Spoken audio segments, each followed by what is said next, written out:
que eu venho falando das 3 linhas de defesa.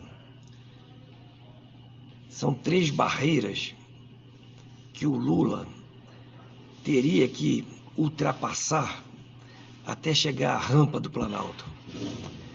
Essas 3 barreiras, eu usando a linguagem militar, passei a chamá-las de 3 linhas de defesa. A primeira linha de defesa, eu considerei os argumentos técnico-jurídicos do governo. A segunda linha de defesa, eu chamei as Forças Armadas. E a terceira linha de defesa, eu considerei o povo. Esse povo que ocupa a frente dos quartéis há praticamente 60 dias. Bom, eu dizia também que o Lula não conseguiria ultrapassar a primeira linha. Ele ficaria barrado na primeira linha. As 3 são intransponíveis. Então, ele não chegaria nem na segunda. E isso aconteceu. Ele encontra-se barrado nos argumentos técnicos jurídicos do governo.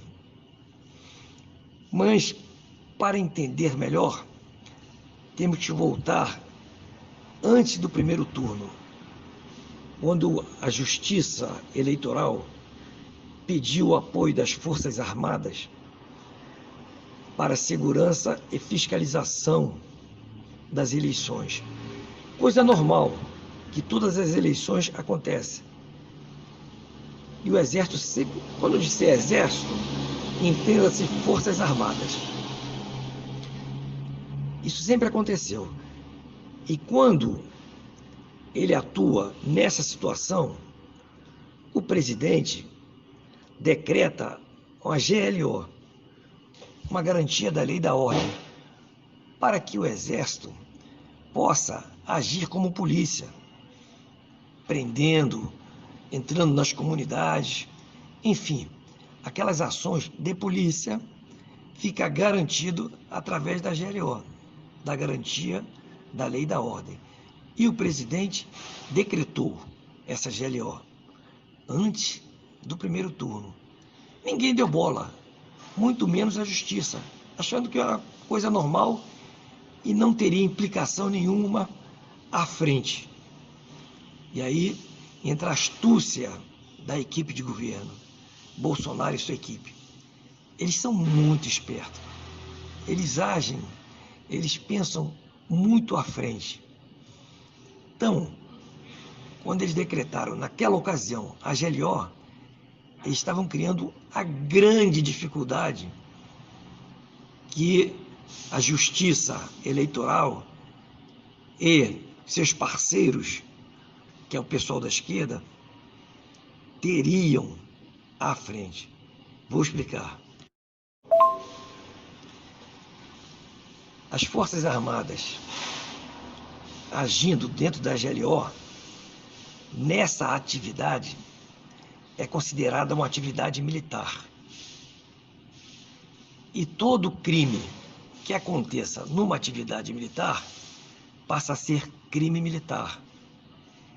E o crime militar sai da esfera da justiça comum, da justiça eleitoral. Ela vai para a justiça militar, Superior Tribunal Militar. Aí estava criada a grande dificuldade que o pessoal do TSE, STF, etc., teriam à frente. Bom, as Forças Armadas entraram, como eu falei, para segurança e fiscalização das eleições. Quando ela foi impedida de ter acesso ao código-fonte, ela estava impedida de fiscalizar. Isso caracterizou um crime. A missão era fiscalizar, sem acesso ao código-fonte, caracterizado o crime, impedimento da fiscalização, crime militar. E o governo continuou com as suas medidas técnico-jurídicas. Fez aquelas ações, preparou aquelas ações, reforçada com a equipe do Ives Gandra, e entrou na Justiça Eleitoral, que era a justiça apropriada para receber todas as denúncias, todas as ações referentes à eleição. E com um recurso, na segunda instância, ao STF. Isso foi feito e os dois tribunais não se manifestaram. Continuaram negando o acesso ao código-fonte. Ok? Bueno. Com isso, quando eles recorreram, numa terceira instância, recorreram ao Superior Tribunal Militar, eles fizeram porque consideraram um crime de lesa pátria, uma possível fraude, e que o TSE e o STF não se manifestavam. Então esgotaram os recursos naquela esfera. Passaram para a esfera militar. Importantíssimo. Chegada a época da diplomação do Lula. O que seria diplomação? A diplomação é o momento em que o TSE confirma que o candidato eleito foi o Lula, certo? E que o candidato eleito tem que mostrar a documentação exigida, Dentre as documentações, tem as certidões negativas, Tem que provar que ele é ficha limpa. Bueno, ele não tem como provar isso aí, porque ele de fato não é ficha limpa. Se ele fizesse isso, se fosse apresentado documentos, seriam documentos falsos. Outro crime, falsidade ideológica. Bom, eles fizeram aquele teatro da diplomação, não apresentaram os documentos e não podia também diplomar porque estava sob júdice o resultado, não é? Então, já que o TSE, o STF não se manifestaram e estava na Justiça Militar. Então, essa situação estava sob júdice e não tinha apresentado os documentos. Então, aquilo foi um teatro e teria que ser publicado no Diário Oficial da União. Eles não publicaram. Por que eles não publicaram? Eles não publicaram até hoje porque, se publicassem, caracterizava um crime, consumava o crime.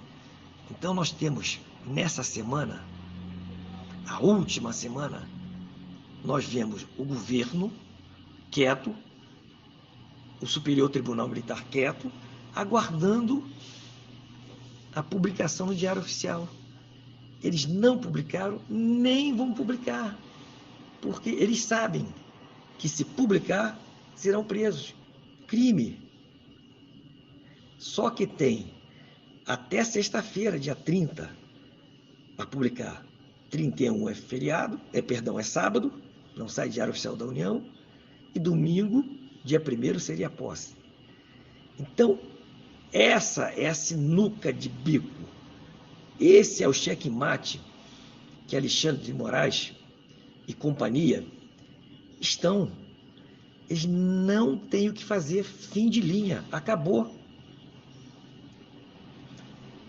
Eles imaginavam que, com as narrativas da imprensa, de golpe, de que Bolsonaro não aceita a derrota, o povo se manifestando, a imprensa internacional se manifestando, eles conseguiam passar por isso aí. Mas se enganaram profundamente. Aí entra a segunda jogada de mestre da equipe. Esses 2 meses, eles trabalharam pesado no exterior, mostrando para o mundo a fraude. para o mundo o que realmente aconteceu e vem acontecendo no Brasil.